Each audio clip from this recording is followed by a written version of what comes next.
Halo Sobat Guru Peduli semuanya, Assalamualaikum warahmatullahi wabarakatuh. Salam sejahtera, salam sehat selalu. Semoga adik-adik dan rekan-rekan semuanya tetap selalu bersemangat untuk belajar mempersiapkan diri menghadapi berbagai tes yang akan segera datang. Dalam video kali ini saya akan membahas tentang tips dan trik soal logika analisis. Ya, soal logika analisis ini merupakan salah satu alat yang digunakan untuk mengukur kecerdasan kita atau kemampuan kita mengambil suatu kesimpulan dari suatu bacaan, ya, mengukur logika kita. Apapun tes yang sedang hadapi, baik itu TPA untuk PPG 2022 maupun TIU SKD, baik itu untuk sekolah kedinasan maupun CPNS, dan juga TPS atau tes potensi skolastik atau tes bakat skolastik, ya, untuk siswa-siswa yang mau masuk UTBK dan juga untuk psikotes Polri dan TNI, juga semuanya ada soal tentang tes logika analisis, ya. Namun sebelum saya lanjutkan, saya akan mengucapkan banyak terima kasih kepada rekan-rekan dan adik-adik yang sudah subscribe dan juga like serta komen pada setiap video yang kami tayangkan. Dan bagi yang belum, silahkan untuk selalu menulis komen dan like, dan jangan lupa untuk subscribe juga, ya. Nyalakan bunyi loncengnya sehingga Anda tidak ketinggalan materi-materi video terbaru dari kami. Dan jangan lupa untuk share kepada rekan-rekan yang lain. Membagi manfaat kepada orang lain itu sangat bantu. Insya Allah Anda akan terbantu oleh amal baik Anda. Kalau sudah, mari kita lanjutkan. Ya, yang pertama kali akan saya sampaikan kepada rekan-rekan adalah tentang pengertian penalaran analisis atau penalaran analitis. Apa yang dimaksud dengan penalaran analitis? Yang dimaksud dengan penalaran analitis adalah proses memahami atau menalar suatu objek atau suatu kasus atau suatu situasi melalui kegiatan menganalisa berdasarkan informasi yang tersedia. Jadi kita menganalisa berdasarkan informasi yang sudah diberikan di dalam teks bacaan. Itu kalau dalam soal penalaran analitis. Oke. Jadi tes penalaran analitis itu adalah tes memahami bacaan dengan sejumlah petunjuk berupa ketentuan atau batasan yang digunakan untuk menjawab soal-soal yang diberikan. Jelas, ya, rekan-rekan semuanya? Oke, kalau sudah jelas, mari kita lihat jenis soal logika analisis. Ada beberapa jenis soal logika analisis. Yang pertama adalah urutan kualitas. Contoh soalnya misalnya Anda diminta untuk mengurutkan nilai siswa atau berdasarkan nilai siswa siapa yang berhak untuk maju ke seleksi berikutnya, atau siapa yang berhak mendapatkan hadiah, ya. Dan juga misalnya nilai dari hasil suatu pertandingan, siapa yang juara 1, siapa yang juara 2, dan lain-lain. Yang kedua adalah urutan kuantitas. Kuantitas ini biasanya mengurutkan usia seseorang, ya, berapa tahun lebih tua, berapa bulan lebih tua atau lebih muda, termasuk tentang berat badan atau tinggi badan. Kemudian yang ketiga adalah jenis soal logika analisis kombinatorik. Kombinatorik itu contohnya misalnya posisi duduk melingkar atau berhadapan, membuat jadwal, atau misalnya menentukan antrean, urutan di dalam antrean, dan lain sebagainya, dan lain sebagainya. Kemudian yang terakhir, jenis soal logika analisis yang keempat itu adalah hubungan antar syarat. Untuk lebih jelasnya, mungkin adik-adik atau rekan-rekan semuanya nanti kita lihat di soal-soalnya, ya. Namun sebelum masuk ke soal, sampaikan dulu struktur soal logika analisis. Struktur soal di dalam logika analisis itu ada 3. Di situ ada pengantar, ada pembatas atau petunjuk, ada pertanyaan. Jadi pengantar itu adalah permasalahan, ya, dalam soal tersebut, ya, permasalahan dalam soal tersebut yang harus dituntaskan apa gitu. Kemudian pembatasnya petunjuk ini adalah batasan-batasan atau petunjuk-petunjuk yang menyangkut boleh tidaknya suatu urutan atau sesuatu itu dilaksanakan, gitu, ya. Kemudian yang keempat ini intinya adalah pertanyaan. dan kadang-kadang dalam satu bacaan itu pertanyaannya bisa lebih dari satu. Nah, ketika ada lebih dari satu soal, maka yang perlu dipahami adalah bahwa setiap batasan atau pertanyaan yang diberikan pada setiap soal itu hanya berlaku pada soal tersebut, gitu ya, tidak berlaku untuk soal yang lainnya. Oke, sebelum kita latihan soal, saya akan beberkan dulu, saya akan berbagi tips ya dan triks bagaimana menjawab soal logika analisis dengan cepat dan tepat. Oke. Trik menjawab soal analisis yang pertama adalah kita harus banyak membaca soal, maksud saya kita harus membaca soal dengan cermat dan cepat. Kemudian yang kedua, kita harus menggunakan tanda atau cara ya, oke. Misalnya tanda seperti ini, terserah tandanya yang rekan-rekan merasa nyaman yang tanda apa, atau kita menggunakan tabel atau ilustrasi gambar lain yang memudahkan Anda untuk memahami konteks. Jadi gunakan cara ya, oke. Entah itu tabel, entah itu ilustrasi gambar, entah itu tanda, ya. Itu kita harus menggunakan itu supaya kita bisa mengingat dengan cepat. Misalnya kalau ada pernyataan Kia lebih cepat daripada Ben, nah kita bisa notasikan Kia lebih besar ini atau lebih cepat daripada Ben, dan seterusnya dan seterusnya. Oke. Kemudian trik yang ketiga yang tidak kalah penting adalah eliminasi jawaban yang tidak memenuhi syarat sesegera mungkin. Jadi ketika kita membaca satu kalimat, kita sudah bisa mengeliminasi satu pilihan jawaban, kita lakukan. Jadi bisa lebih cepat. Kemudian tipsnya adalah perbanyak latihan soal ya. Oke. Untuk lebih jelas ya, mari kita langsung masuk kepada latihan soal. Latihan soal yang pertama, dalam suatu acara pentas seni di sekolah terdapat 6 grup siswa yang akan tampil berurutan. Mereka adalah grup Dina, grupnya Yanti, grup Lisa, Panji, Intan, dan Sony. Grup Dina akan tampil sebelum Yanti, setelah Lisa. Jadi setelah membaca ini kita bisa menuliskan sebetulnya ya.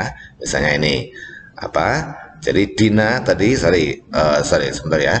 Grup Dina akan tampil sebelum Yanti, setelah Lisa. Grup Panji tampil setelah Dina, tetapi sebelum Intan. Grup Sony akan menyanyikan lagu nasional sebagai pembuka. 3 kelompok penampil terakhir adalah, nah yang ditanyakan ini adalah 3 kelompok penampil terakhir. Itu yang harus kita perhatikan ya. Oke, tapi ada kata kunci tadi di sini yang sudah kita bisa tangkap ya. Grup Sony, oke, grup Sony apa? Grup Sony akan menyanyikan lagu nasional sebagai pembuka. Berarti Sony ini di depan, Sony betul di depan, Sony di depan. Ya oke. A dan B ini benar ya. Sony di depannya benar. Oke. Nah, namun yang ditanyakan di sini adalah 3 kelompok penampil terakhir. Nah, itu artinya kita harus tahu yang terakhir siapa. Oke, mari kita urutkan ya. Jadi Sony ini tadi sebagai pembuka ya. Ini bukan jika, maksud saya pembuka. Oke. Berikutnya, ya, tadi Dina tampil sebelum Yanti, berarti Dina duluan, kemudian Yanti, oke, Dina, Yanti. Namun setelah Lisa, berarti Lisa lebih dulu daripada Dina. Jadi urutannya adalah Sony, Lisa, Dina, Yanti, begitu ya, oke. Kemudian grup Panji tampil setelah Dina, grup Panji tampil setelah Dina, berarti di sini ya, oke. Panji setelah Dina. Oke, berarti Dina dulu baru Panji. Kemudian sebelum Intan. Nah, sebelum Intan Panji, Intan. Nah, oke. Dari sini kita sudah tahu yang 3 terakhir adalah siapa? Panji, Intan, dan Yanti, atau Panji, Yanti, dan Intan. Yang ditanyakan urutan 3 terakhir ya. 3 terakhir itu sudah jelas gitu. Oke. Jadi di sini tadi kita sudah bisa mencoret Sony pertama. Ini kan pilihan jawabannya Sony itu pertama. Jadi nggak mungkin ini ada AB tadi ya. Oke. Jadi pilihan jawaban yang tepat adalah Panji, Yanti, dan siapa? Intan. Oke. Panji, Yanti, dan Intan. Pilihan jawaban yang tepat adalah Charlie gitu ya. Oke. Lanjut soal berikutnya. Soal nomor 2. Dalam suatu ujian SKD sekolah kedinasan yang diikuti oleh Andi, Cika, Benny, dan Dita diketahui sebagai berikut. Dita menyelesaikan ujian sebelum Cika, sementara Andi selesai mengerjakan soal sebelum Dita dan Cika menyelesaikan ujian setelah Benny. Jika Benny menyelesaikan ujian sebelum Andi, maka urutan yang benar dari yang menyelesaikan ujian pertama adalah, oke, mari kita lihat ya. Jadi tadi yang pertama adalah Dita menyelesaikan ujian sebelum Cika. Jadi Dita sebelum Cika. Kemudian sementara Andi menyelesaikan atau selesai mengerjakan soal sebelum Dita. Berarti Andi dulu, baru kemudian Dita, baru kemudian Cika. Jadi Andi sebelum Dita. Oke. Kemudian dan Cika menyelesaikan ujian setelah Benny. Ya, Cika menyelesaikan ujian setelah Benny ya. Oke. Cika itu menyelesaikan ujian setelah Benny. Itu artinya Benny sebelum Cika. Jadi Benny duluan ya. Oke. Dari sini kita sudah tahu bahwasannya Benny itu sebelum Andi. Tadi di sini dikatakan ya, Benny sebelum Andi ya. Oke. Jadi Benny jika Benny menyelesaikan sebelum Andi, maka nah itu berarti Benny, Andi, dan Dita. Yang ditanyakan adalah yang menyelesaikan ujian yang pertama ya. Oke. Urutan yang menyelesaikan ujian dari yang pertama adalah Benny. Jadi kalau lihat kita ini ya, Benny, Andi, Dita dan Cika. Benny, Andi, Dita, dan Cika. Coba kita lihat pilihan mana yang Benny, Andi, Dita, dan Cika. Pilihan jawaban A. Ya, jelas ya rekan-rekan? Lanjut soal berikutnya. Soal nomor 3. Pada akhir kompetisi Liga Inggris, maaf sebelumnya saya munculkan dulu ini, Arsenal FC mencapai finish di bawah MU atau Manchester United, sedangkan Chelsea menyudahi kompetisi di atas Manchester City. Leicester City mengakhiri liga dengan lebih baik dari Arsenal FC. Di bawah Manchester ada Leicester City. Jika hasil akhirnya MU menempati posisi ketiga, maka kemungkinan urutan pemenang Liga Inggris tersebut adalah sebagai berikut. Kita lihat ya. Jadi di sini tadi ada beberapa kata kunci ya. Salah satunya adalah kata kunci pertamanya adalah MU itu pun berada di posisi ketiga ya. Jika hasil akhirnya MU atau Manchester United itu menempati posisi ketiga ya, ini kan kata kunci. Jadi kita lihat pilihan jawaban yang MU-nya tidak di ketiga berarti salah. Kita lihat A, MU-nya ketiga, betul. B, MU-nya di ketiga, ya betul, masih benar ya. C, MU-nya di posisi ke 3, benar. Ini juga benar. Benar semua ya. Tapi ada kata kunci lain. Kata kunci lain adalah Chelsea menyudahi kompetisi di atas Manchester City. Jadi kita lihat pilihan jawaban A, Chelsea di atas Manchester City, benar ya. Kemudian ini Bravo juga masih bisa ya, Chelsea di atas Manchester City, masih benar. Tapi Charlie sudah salah ya. Karena dia Manchester City-nya di depan Chelsea, kurang tepat ya. Kemudian Delta juga salah ya, dan juga Eko juga salah karena ketiga-tiganya ini menyebutkan Chelsea di belakang Manchester City. Sementara tadi yang disebutkan adalah Chelsea itu ada di depan Manchester City. Berarti C, D, E sudah salah. Ada kemungkinannya A dan B. Tapi kemudian ada yang menyebutkan lagi tadi MU itu di atas Arsenal. Nah, sementara di sini ya di B ini MU-nya di atas Arsenal. Jadi salah. Ini kan padahal harusnya adalah Arsenal di belakang MU gitu ya. Jadi B sudah salah. Jadi dari dua kalimat pertama kita sudah bisa memilih jawabannya adalah Charlie ya. Jawaban yang benar adalah Chelsea, Manchester City, MU, Leicester City, dan Arsenal. Pilihan jawaban A ya. Ya. Begitu rekan-rekan ya. Lanjut ke soal berikutnya. Itu ya rekan-rekan. Ya. Soal berikutnya nomor 4. 6 orang peserta mengikuti tes SKD seleksi masuk sekolah kedinasan. Hanya 3 dari mereka yang memiliki nilai terbaik yang berhak melanjutkan ke tahapan tes berikutnya. Berdasarkan hasil tes SKD, nilai yang diperoleh Benny lebih rendah daripada Rizkia. Nah, oke, kalau kita gambarkan berarti Benny lebih rendah daripada Rizkia. Oke ya. Jadi ini Rizkia, kemudian Benny lebih rendah daripada Rizkia. Oke. Kemudian nilai Andi lebih rendah daripada Bani. Andi lebih rendah daripada Benny. Berarti gini ya posisinya. Oke. Kemudian tapi nilai Andi lebih tinggi daripada Ronald. Berarti yang paling akhir Ronald ya. Oke. Kemudian nilai Diki lebih tinggi daripada nilai yang diperoleh Benny. Nilai Diki lebih tinggi daripada nilai yang diperoleh Benny. Berarti di sebelah sini ya. Oke. Jadi kita gambarkan seperti ini. Oke. Diki lebih tinggi daripada Benny. Nah, sekarang nilai yang diperoleh Ronald ternyata tidak lebih kecil dari nilai Lina. Oke. Jadi tidak lebih kecil berarti lebih besar. Berarti terakhir sini Lina ya kita tuliskan. Nah, karena yang ditanyakan itu adalah 3 yang pertama, jadi kita cukup melihat 3 yang pertama saja ya. Jadi 3 yang pertama adalah Rizkia, Denny, dan siapa? Ya, Rizkia, Diki, dan Benny ya. Rizkia, Diki, dan Benny. Jadi jawabannya yang benar adalah Charlie, Rizkia, Diki, dan Benny. Oke. Berikutnya soal nomor 5. Usia Ben seminggu lebih muda dari Kia, namun 10 bulan lebih tua daripada Erika. Ahmad lahir 2 hari setelah Erika. 2 minggu setelah Sakira lahir, kemudian Erika lahir. Urutan anak dengan usia yang paling muda. Jangan salah, ini yang ditanyakan adalah yang paling muda ya, bukan urutan anak dari yang paling tua, tapi urutan anak dari yang paling muda. Oke, kalau kita gambarkan, dia akan seperti ini.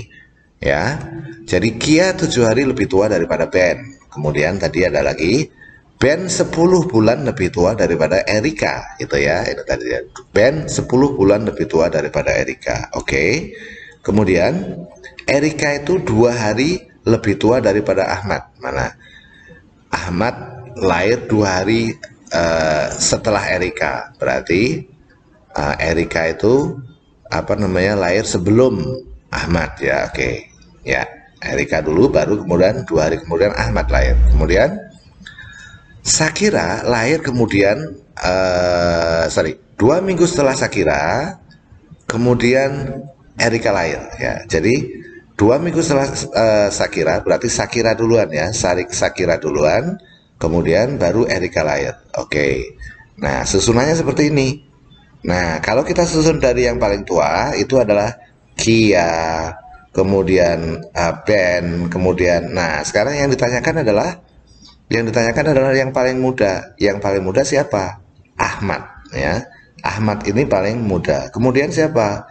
Erika ya. Erika, kemudian Sakira ya. Karena kan Erika itu lahirnya 14 hari setelah Sakira ya. Berarti urutannya adalah Ahmad, Erika, dan Sakira. Nah, kita lihat. Yang Kia, Ben, AB sudah dicoret ya. Ahmad, Erika, dan Sakira. Oke, jadi jawaban yang tepat adalah Charlie. Gitu rekan-rekan, gampang ya. Soal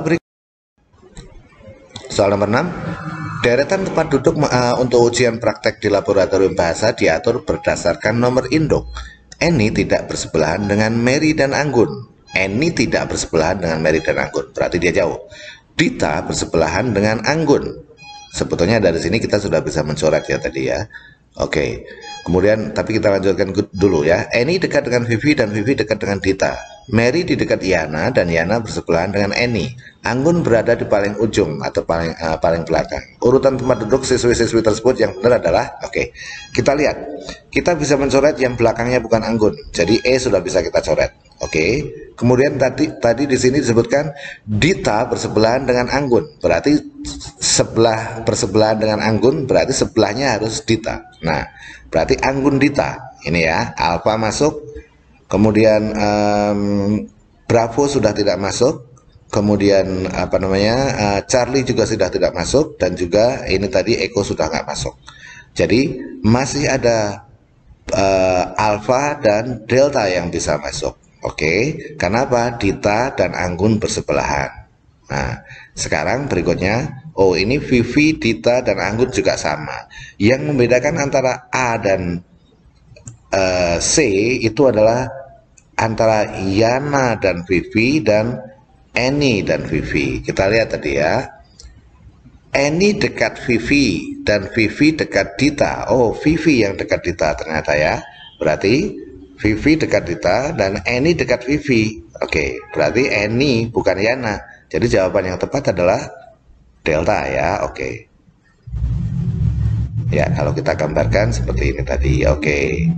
Jadi urutannya adalah Mary, Yana, dan Eni itu yang di depan. Oke. Ya.